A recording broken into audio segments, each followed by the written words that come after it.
Assalamualaikum warahmatullahi wabarakatuh.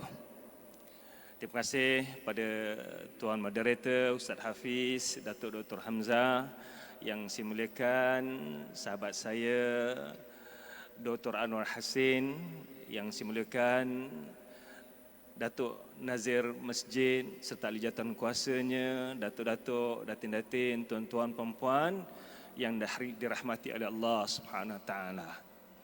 Rasulullah SAW bersabda, Iqra'ul Quran fa innahu ya'ti yaumal qiyamati syafi'an li ashabihi. Bacalah Quran sebab Quran akan datang pada hari kiamat sebagai pemberi syafaat kepada yang membacanya. Alhamdulillah, malam ni kita dengar bacaan alunan yang cukup merdu daripada Dr. Anwar, dan selepas ni kita cuba hayati beberapa intipati ajaran Al-Quran, dan saya cuba bawa beberapa fakta-fakta saintifik yang ada dalam ayat ini yang menunjukkan kehebatan Al-Quran. Al-Quran sebagai mukjizat sepanjang zaman, dan ia bertepatan dengan apa yang Allah sebutkan dalam surah Fussilat ayat 53, sanurihim ayatina fil afaqi wa fi anfusihim hatta yatabayyana lahum annahul haq. Kami akan terus pertontonkan pada manusia tanda-tanda kebesaran kami pada alam maya ini dan juga pada diri manusia sendiri, hatta yatabayyana lahum, hingga menjadi dalil dan bukti pada mereka annahul haq, bahawa Quran benar datangnya daripada Allah Subhanahu Wa Taala. Awalam yakfi bi rabbika annahu ala kulli syai'in syahid. Wahai manusia, tidak cukupkah segala fakta-fakta ini yang dipertontonkan oleh ilmuwan-ilmuwan dunia? Kebenaran fakta ini yang selari dengan Al-Quran menjadi dalil dan bukti benarnya Al-Quran datang dari Allah Subhanahu Wa Taala. Kita lihat ayat yang pertama, tuan-tuan. Ayat yang pertama, ayat yang cukup menakjubkan. Taha. Al-Quran diturunkan dalam bahasa Arab. Orang Arab hebat bahasa Arab. Tiba-tiba Nabi datang dengan perkataan Taha, Yasin, Kaf, Ha, Ya, Ain, Sad. Mereka tak tahu apa perkataan ini. Tidak ada di kalangan mereka yang tahu apa maksud Taha, Nun. Dan bermacam-macam tafsiran kata ini. Kebanyakan para ulama menyatakan hanya Allah yang maha mengetahui. Namun surah Taha ini, nama Taha adalah salah satu nama Rasulullah SAW. Ala Taha Rasulillah. Selalu kita dengar nasyid ni. Taha adalah salah satu nama Rasulullah SAW. Namun pada hakikatnya makna sebenar hanya Allah yang maha mengetahui. Walaupun banyak tafsiran-tafsiran, antara tafsiran ialah surah Taha contohnya, dalam surah ini huruf Ta lebih banyak pada huruf yang lain. Ha, kemudian yang kedua Alif Lam Mim, huruf Alif lebih banyak, kemudian Lam kedua, Ra yang ketiga. Namun ramai para ulama yang menyatakan bahawa hanya Allah yang maha mengetahui. Itu yang pertama. Yang kedua, kita lihat ayat yang kedua. Ma anzalna alaikal Qur'ana litashqa. Wahai Rasulullah, tidak kami turunkan ke atas kamu Al-Quran untuk menyusahkan kamu. Illa tazkiratan liman yakhsha, melainkan dia adalah peringatan bagi orang yang takut pada Allah SWT. Tuan-tuan sekalian, perkataan takut ni diulang oleh Allah SWT dalam Al-Quran sebanyak 48 kali. Diulang-ulang sebanyak 48 kali. Dan Allah menekankan dalam ayat ini, ma anzalna alaikal Quran, wahai Rasulullah, tidak kami turunkan Al-Quran ke atas kamu litashqa, untuk menyusahkan kamu. Satu perkara yang cukup menarik, tuan-tuan ya, yang ada mukjizat Al-Quran ni, kita ni bukan orang Arab, dan ramai di kalangan kita tak tahu pun bercakap Arab, tapi majoriti yang ada kat sini boleh baca Quran dengan fasih. Bahkan kalau Dr. Anwar baca Quran pada orang Arab ni, orang Arab takjub, fasihnya lebih fasih pada orang Arab. Dan ini kehebatan Al-Quran. Orang bukan Arab boleh baca Quran betul-betul macam orang Arab.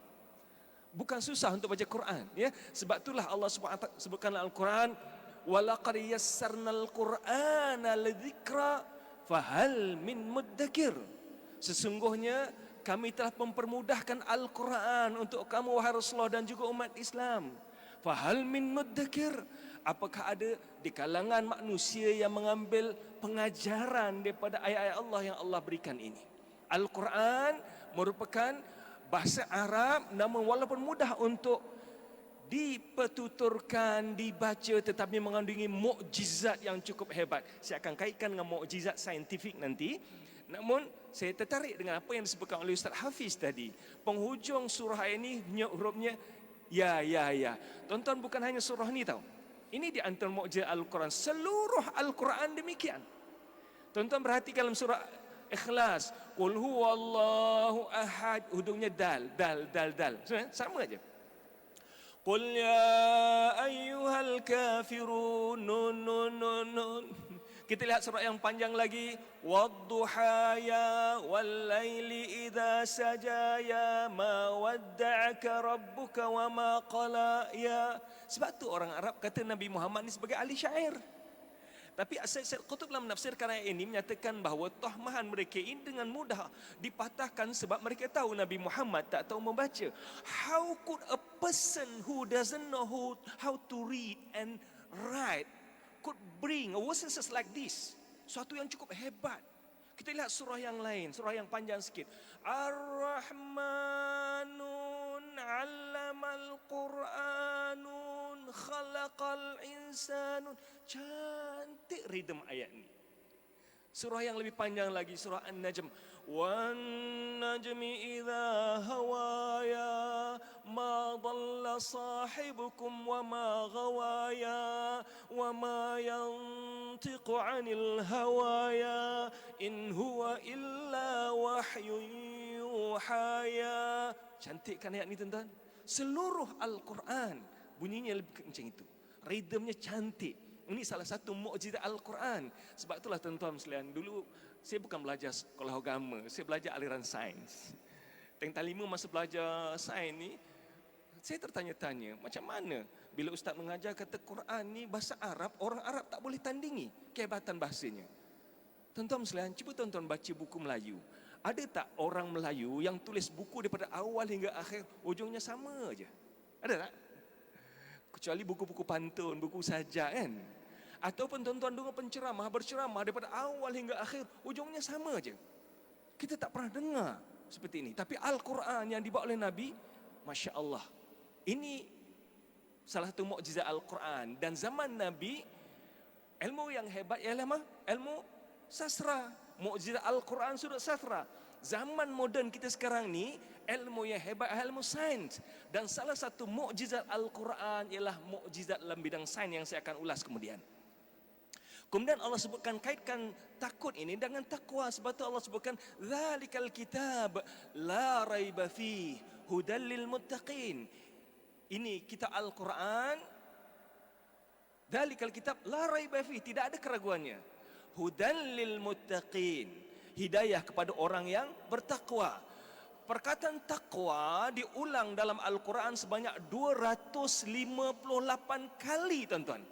Menggambarkan pentingnya takwa dalam kehidupan manusia. Jadi Allah SWT menjelaskan ini, Al-Quran diturunkan bukan untuk menyusahkan Nabi, illa tadhkiratan liman yakhsha, namun ia sebagai peringatan kepada orang yang takut untuk mencapai darjat takwa pada Allah SWT. Kemudian ayat berikutnya, tanzilam mimman khalaqas samawatil ula. Al-Quran diturunkan oleh Allah yang menciptakan langit. Al-ula ni bukan tinggi, tuan-tuan. Al-ula ni yang sangat tinggi, terlampau tinggi. Tingginya langit ni kita tidak tahu berapa 7 petala langit, kita tak tahu. Tuan-tuan usah bicarakan langit yang ke-7 di mana. Langit yang kedua kita tidak tahu, tuan-tuan. Langit kedua kita tak tahu. Mana pintu langit kedua kita tidak tahu. Rasulullah SAW dalam peristiwa Isra' Mi'raj mengatakan, di antara satu pintu langit ke satu pintu langit 500 tahun perjalanan. Namun Rasulullah SAW bergerak dengan kapasiti kelajuan yang berbeza. Cahaya bergerak 300,000 km sesaat. Berarti cahaya boleh mengelilingi bumi 6 kali dalam satu saat. Sebab bumi garisan khatul istiwa hanya 47,000 km sahaja, sedangkan cahaya boleh bergerak 300,000 km sesaat. Dan saya nak bagi gambaran pada tuan-tuan, bila Allah sebutkan was-samawatil ula, langit yang tinggi, bukannya sekadar tinggi, bahkan dalam surah Az-Zariyat yang digambarkan oleh Wisto Slipper. Wisto Slipper seorang ahli astronomi yang hidup pada kurun ke-20. Beliau satu ketika melihat gugusan bintang yang berada di langit berjauhan antara satu sama lain. Lalu beliau memberikan teori bahawa langit sedang mengembang, bintang-bintang berjauhan. Kemudian selepas Wisto Slipper datang Edwin Hubble pada tahun 1925 yang mencipta teleskop, lalu mengembangkan idea yang dibawa oleh Wisto Slipper. Beliau menyatakan bahawa bintang yang Wisto Slipper nampak di angkasa bukan bintang, sebaliknya ialah satu kelompok galaksi. Galaksi yang mengandungi bintang-bintang. Satu galaksi, tuan-tuan, mengandungi antara 200 hingga 400 bilion bintang-bintang, satu galaksi. Dan bumi kita berada dalam galaksi yang dinamakan galaksi Bima Sakti. Dan di angkasa raya sana, di luar Bima Sakti, ada lebih 200 bilion bintang-bintang.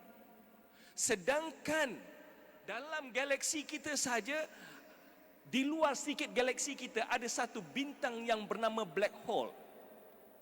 Black hole ni bintang yang baru ditemui oleh saintis dunia pada 10 April 2019, dan jarak di antara bumi dengan black hole, saya nak tunjukkan pada tuan-tuan, ini masih dalam langit pertama lagi tau, bukan langit kedua. Jarak di antara bumi dengan black hole ialah 500 juta trilion kilometer. Tuan-tuan nak bayangkan tu macam mana? 1 juta ada 6 kosong. 1 bilion 1000 juta berada 9 kosong. 1 trilion ada 15 kosong. Kalau 500 juta trilion ada 20 kosongnya, tuan-tuan. Tuan-tuan ambil kalkulator letak, kira 50 trilion, tuan-tuan tak boleh nak tulis. Kita nak berhenti azan kejap macam mana? Kita berhenti azan kejap ya. Okey, sebab tu saya sambung sikit sebelum kita berhenti insya-Allah.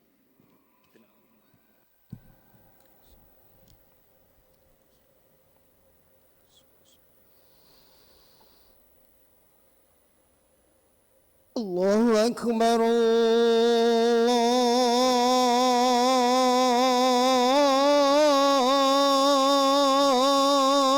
Allahu Akbar,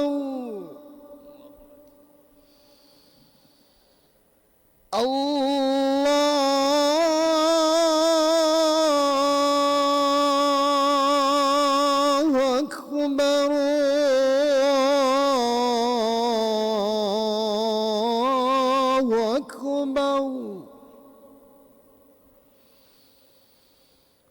أشهد أن لا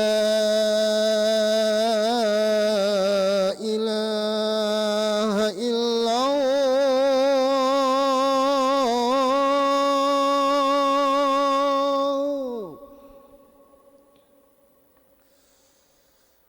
أشهد أن لا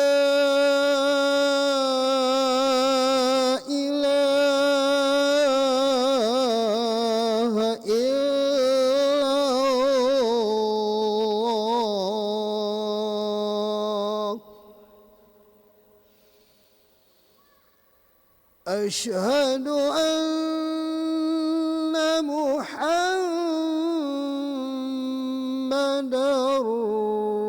رسول الله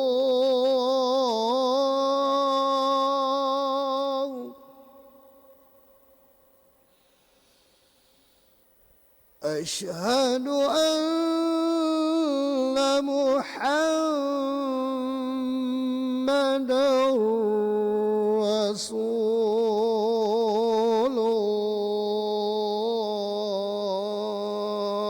الله حي على الصلاة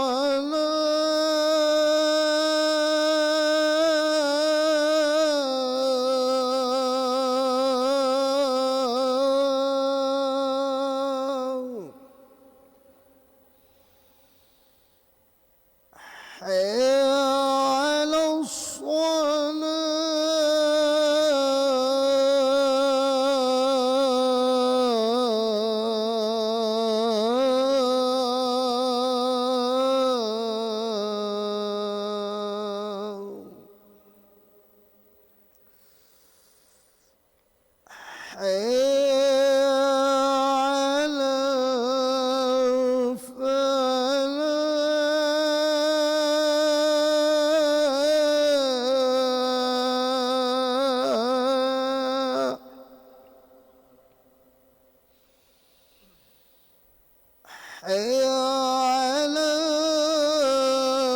الفلاح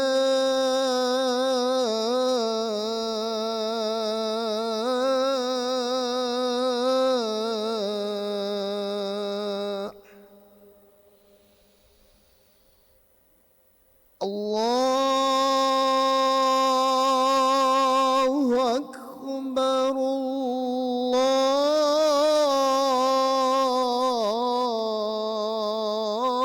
الله أكبر لا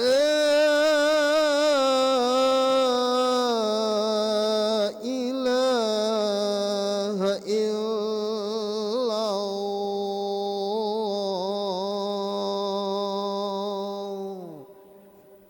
Allahumma salli ala sayyidina Muhammad wa ala ali Muhammad. Allahumma rabb hadhihi da'wati tammah sallallahu alaihi wasallam. Insya-Allah tuan-tuan, saya sambung sedikit ya. Sebelum saya sambung ni, sebagai peringatan untuk diri kita tuan-tuan, bila kita nak baca doa azan tuan-tuan, selawat pada Nabi dulu. Allahumma salli ala Muhammad. Kemudian baru kita baca doa azan ya. Jadikan kebiasaan menurut Rasulullah arahkan kita untuk baca selawat, kemudian baru baca doa azan. Jadi tadi saya bincangkan sedikit tentang black hole.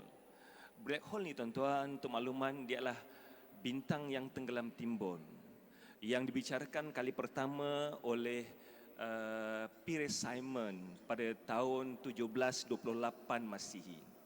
Kemudian datanglah Wisdom Sleeper pada kurun ke-18, kemudian Edwin Hubble pun terus bicarakan, termasuklah Stephen Hawking juga bicarakan tentang black hole, dan akhirnya gambar black hole kali pertama dapat dicerap pada 10 April 2019.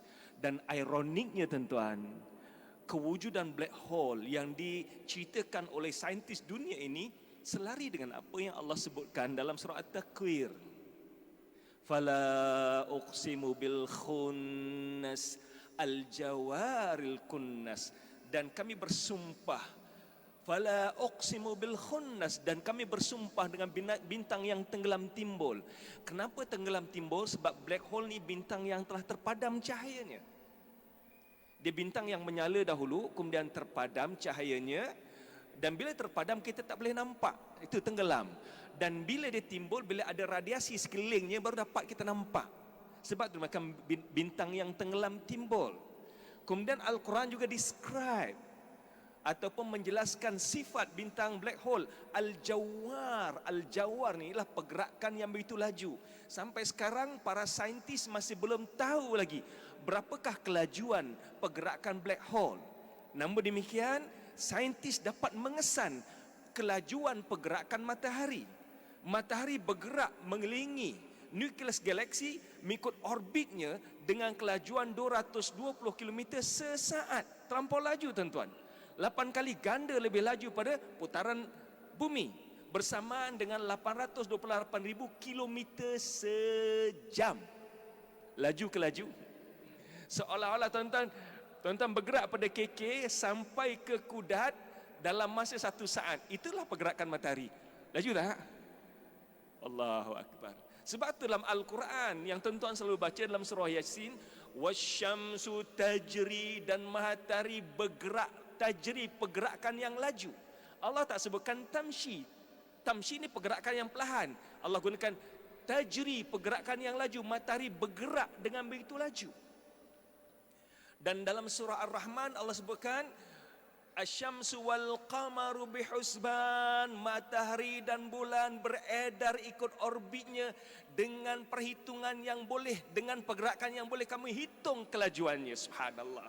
Dan akhirnya para saintis pada tahun 2000, NASA telah mengeluarkan kenyataan rasmi matahari bergerak dengan kelajuan 220 km sesaat. Bukankah begitu laju tuan-tuan?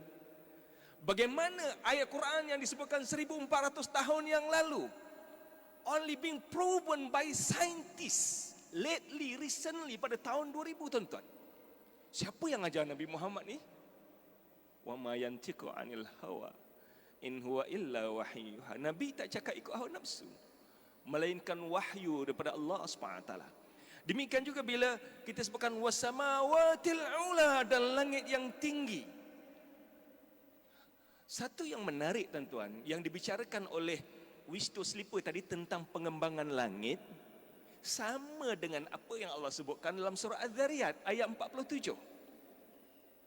Di mana Allah SWT menjelaskan was-samaa'a banainaha bi'aidin wa inna lamusi'un, dan langit kami binakan dengan tangan kami, dengan kuasa kami, dan kamilah yang mengembangkan langit. Musi'un masih mengembangkan.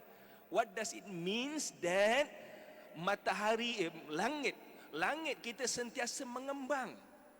Dan inilah yang dia dapati ataupun dikesan oleh ahli astronomi pada kurun ke-20, bahawa langit kita sentiasa mengembang dengan tarikan graviti yang wujud.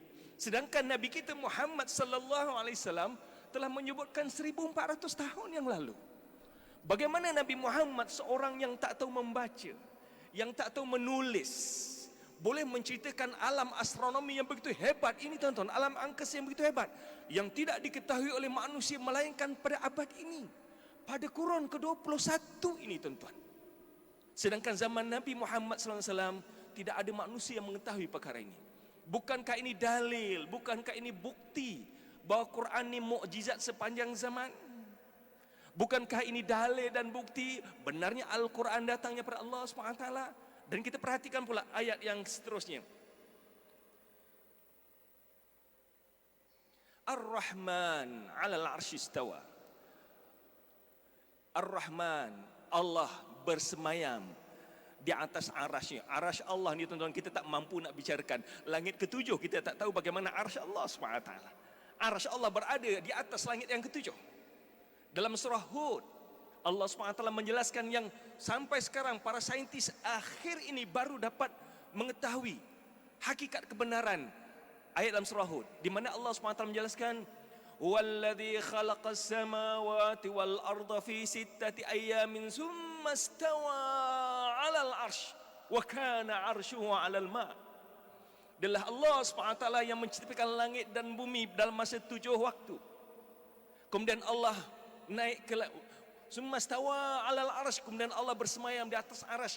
Wa kana 'arshuhu 'alal ma', dan arasy Allah berada di atas air.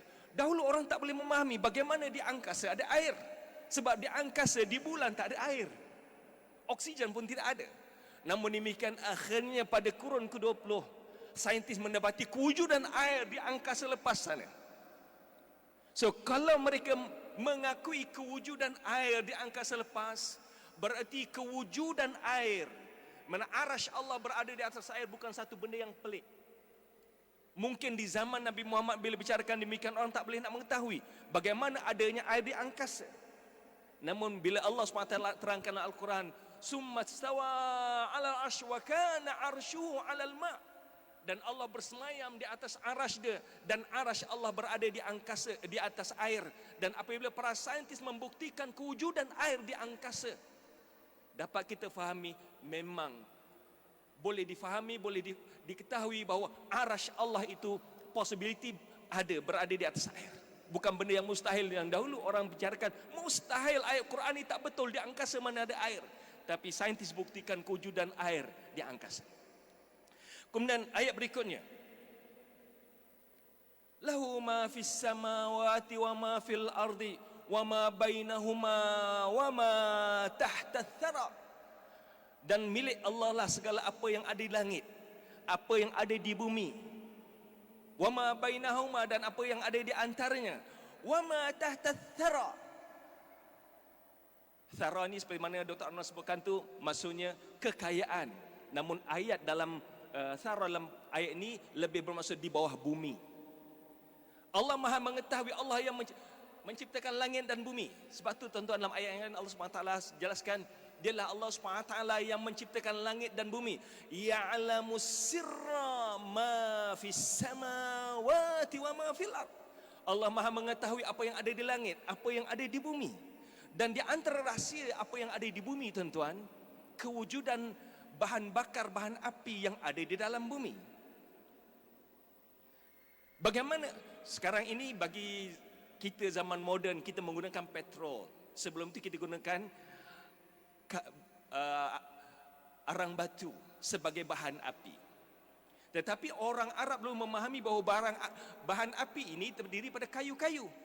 Namun penemuan saintifik kewujudan kawah-kawah petrol dalam bumi bersumberkan daripada tumbuhan hijau. Apa yang dijelaskan oleh Allah SWT dalam surah Yasin yang selalu kita baca, dalam surah Waqiah selalu kita dengar ayat ini, afara'aitumun naral lati turun, wahai manusia, tidakkah kamu lihat api yang kamu nyalakan? Aantum ansya'tum syajarataha am nahnul munsyi'un? Apakah kamu yang menumbuhkan tumbuh-tumbuhan kami ini ataupun kami yang menumbuhkan? Maksudnya bahan bakar api ini adalah pada tumbuh-tumbuhan. Dan secara saintifiknya dibuktikan bahawa arang batu adalah hasil timbunan tumbuh-tumbuhan berjuta tahun yang terbentuk di dalam bumi.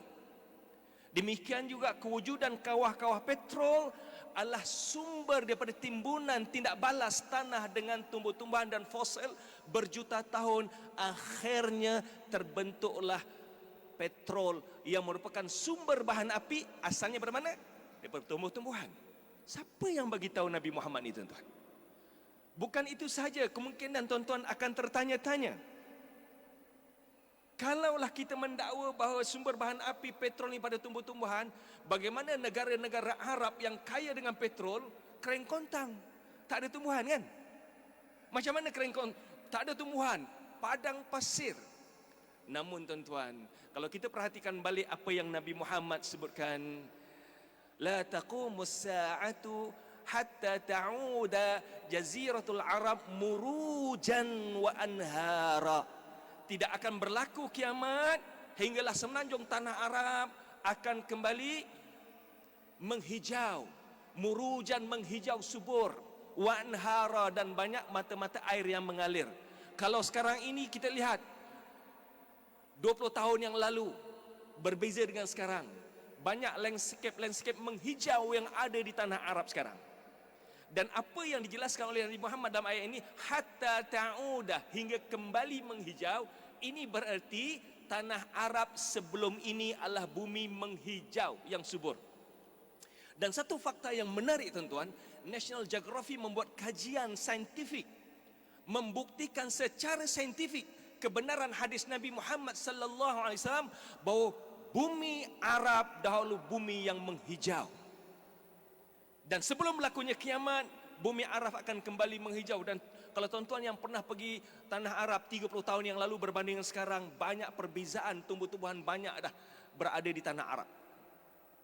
Dan mata-mata air akan makin lama makin banyak sebagai tanda berlakunya hari kiamat. So, National Geographic scientifically proof bahawa negara Arab negara yang menghijau sebelum ini. Walaupun Al-Quran sejak zaman Nabi Ibrahim AS telah pun menyatakan bahawa negara Arab ini negara yang kering kontang. Ketika mana Nabi Ibrahim meninggalkan anaknya Nabi Ismail dan isterinya Hajar, Nabi Ismail berdoa pada Allah, ya Allah, aku tinggalkan zuriatku biwadin ghaira dhi zar'in. Di zaman Nabi Ibrahim lagi, bumi Arab telah pun kering kontang. Namun proses pembentukan petrol ni bukan setahun 2 tahun tuan-tuan. Tamadun manusia belum lama tuan-tuan. Kalau ikut Big Bang Theory, umur bumi kita telah pun mencapai umur lebih pada 13 bilion tahun. 13 bilion tahun umur bumi kita. Sedangkan tamadun manusia antara kita dengan Nabi Isa AS baru 2000 tahun. Antara kita dengan Nabi Musa lebih kurang 4000 tahun. Antara kita dengan Nabi Adam tidak melebihi 100,000 tahun tuan-tuan. Sedangkan umur dunia sudah 13 bilion tahun. Ini berarti tamadun manusia wujud di penghujung hayat alam ini. Seperti mana tamadun dinosaur, yang telur dinosaur ditemui di Mongolia membuktikan kebenaran kewujudan dinosaur, ia wujud sebelum zaman tamadun manusia wujud lagi. Dan uniknya apa yang Allah sebutkan dalam ayat ini, lahu ma fis samawati wa ma fil ardi wa ma bainahuma wa ma tahta thara Milik Allah lah segala apa yang ada di langit, segala apa yang ada di bumi. Tadi saya bicarakan tentang apa yang ada di bumi. Saya sebutkan contoh apa yang ada di langit pula tuan-tuan. Satu perkara yang menarik. Tadi saya sebutkan petrol, arang batu berada di bumi. Saya yakin tuan-tuan pun tahu tentang biji besi. Di manakah asal usulnya biji besi? Ramai kata biji besi pun ada di bumi kan. Tetapi unik tuan-tuan, Al-Quran dalam surah dalam surah Al-Hadid. Dalam surah Al-Hadid ayat yang ke-25 menjelaskan wa anzalnal hadida fihi ba'sun syadid, dan kami turunkan besi daripada langit. Berarti besi bukan diciptakan di bumi macam petrol, macam arang batu. Besi diciptakan di angkasa. Uniknya, ironiknya tuan-tuan, seorang profesor bernama Profesor Tom Erney membuktikan secara saintifik bahawa besi memang diciptakan di angkasa. Besi memerlukan suhu yang cukup panas. Suhu bumi dan suhu matahari tak cukup panas. Suhu bumi lebih kurang 1500 darjah Celsius. Suhu matahari, permukaan matahari hanya 6000 darjah Celsius. Suhu perut matahari 15 juta darjah Celsius.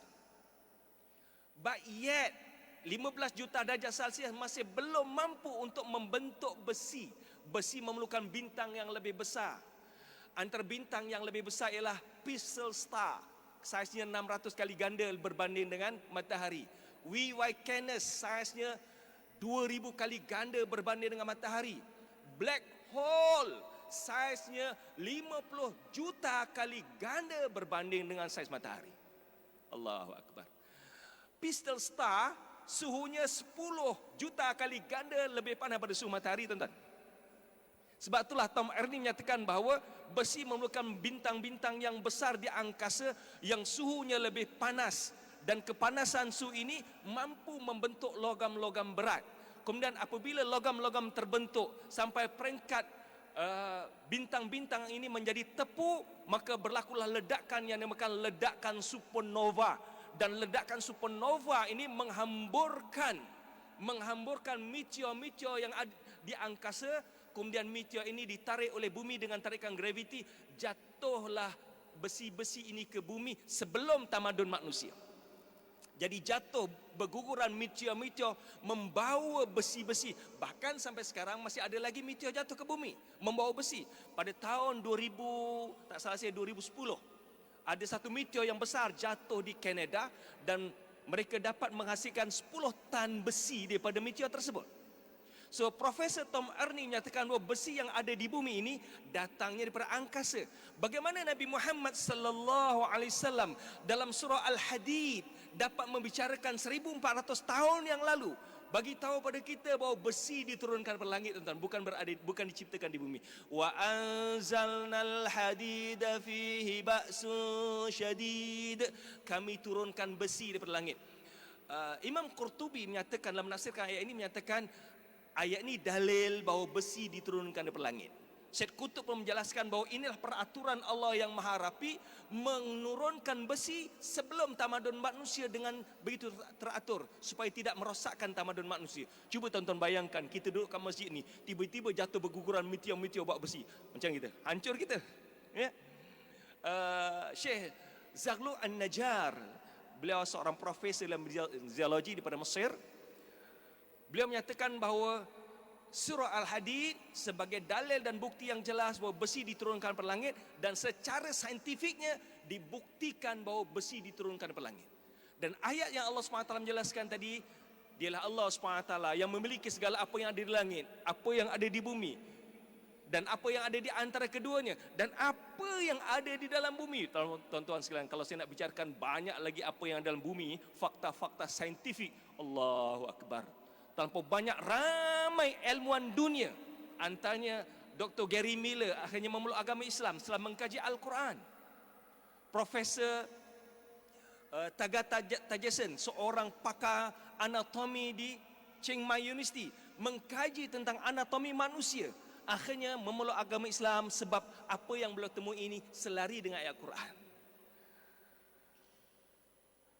Dr. Maurice Bucaille telah menulis buku Al-Quran, Bible dan Sains, mengkaji jasad Fir'aun dan membuktikan jasad Fir'aun ni sama dengan apa yang Allah sebutkan dalam surah Yunus ayat 90 hingga 92. Falyawma nunajjika bibadanika litakuna man khalfaka ayah. Pada hari ini wahai Fir'aun, kami matikan kamu, tapi jasad kamu kami selamatkan. Dr. Maurice Bukitt teruja, tertanya-tanya, I'm the first one who discover that jasad Fir'aun yang ada di Mesir ni adalah jasad Fir'aun zaman Nabi Musa AS. Tuan-tuan, Fir'aun ni bukan nama orang ya. Fir'aun ni pangkat. Banyak Fir'aun. Saya akan berhenti insya-Allah dalam 3 minit lagi. Sebelum saya serahkan pada MC. 3 atau 5 minit.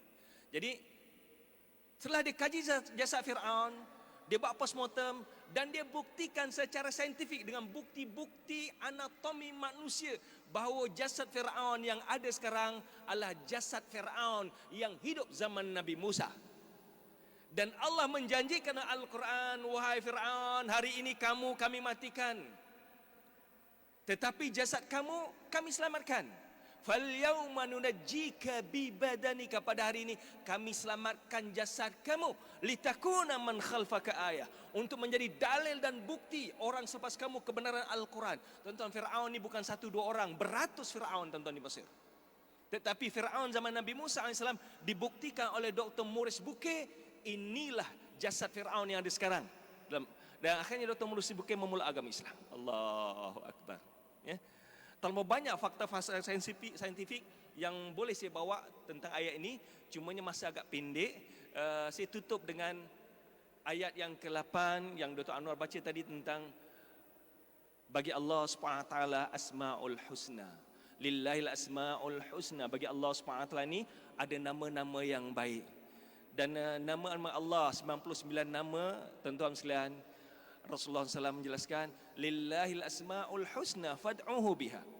Bagi Allah nama-nama yang terbaik, berdoalah dengan nama-nama ini. Kita boleh bertawassul dengan nama-nama Allah. Contohnya kalau kita nak kekayaan, bacalah Ya Ghani, Ya Ghani, Ya Ghani, Ya Ghani, Ya Latif, Ya Latif. Doa pada Allah, sebut nama itu. Kalau kita nak keterangan ataupun kedamaian, sebut nama Allah SWT. Dengan bertawassul nama-nama Allah SWT ni, kita mohon doa pada Allah SWT. Bukan itu sahaja, kalau kita menghayati nama-nama Allah SWT, kita akan nampak kebesaran Allah SWT. Sebab tu Rasul kan, man hafizal asma'ul husna dakhal jannah. Siapa yang hafal asma'ul husna, dia akan masuk syurga. Bukan hafal nas'aluka ya man huwallahu alladhi la, bukan itu saja tuan-tuan.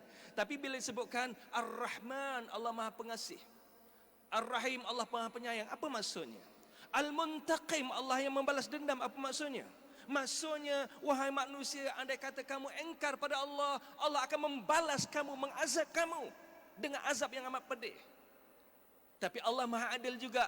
Bagi mereka Allah Maha Pengasih, bagi mereka yang melakukan ketaatan pada Allah, Allah akan beri nikmat yang itu banyak yang Allah janjikan dalam syurga nanti. Jadi bila kita memahami ayat-ayat Allah SWT, mungkin masjid boleh minta para asatizah yang mengajar di sini untuk mengulas apakah maksud Asma'ul Husna.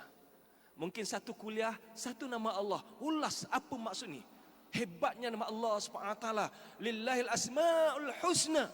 Bagi Allah SWT nama-nama yang mulia, yang menggambarkan kehebatan, kebesaran, keagungan Allah SWT, yang tidak ada makhluk yang lebih besar selain Allah SWT. Dan kepada Allah lah kita mohon pertolongan, kepada Allah lah kita mohon petunjuk. Moga-moga kita semua mendapat rahmat, berkat pada Allah SWT. Ini sekadar lintasan ataupun tadabbur Al-Quran daripada ayat-ayat yang dibaca begitu menarik oleh Dr. Anwar tadi. Setelah kita melihat ataupun menghayati alunan bacaan cukup indah, sama-samalah kita baca, kita hadamkan, kita fahami kandungan ayat Quran. Sebagai penutup, saya nak petik kata-kata almarhum Profesor Dr. Toha Jabir Al-Ilwani dalam menafsir ayat Waratil Qur'ana tartila. Bacalah Quran dengan tertil. Tertil ini bukan hanya sekadar kita baca dengan tajwid yang betul, tetapi bacalah Quran dengan penuh penghayatan, pemahaman. Sebab Al-Quran sebagai kitab hidayah dan kitab petunjuk kita sepanjang zaman. Wallahu a'lam bishawab. Assalamualaikum warahmatullahi wabarakatuh. Silakan pertanyaan. Waalaikumsalam warahmatullahi wabarakatuh. Subhanallah. Gitulah huraian yang begitu terperinci daripada Al-Fadil Dr. Zaifuddin. Yang boleh saya simpulkan bahawa kemukjizatan Al-Quran ini tidak terperi. Yang mana banyak kita tidak menyedari bahawa Al-Quran ini panduan yang diberikan oleh Allah Subhanahu wa taala kepada kita ini untuk sepanjang zaman. Dan yang kita boleh tafsirkan zaman moden kita ni, yang memudahkan urusan kita adalah seperti Yellow Pages. Yang kalau kita ada Yellow Pages hari ini tuan-tuan, kita boleh telefon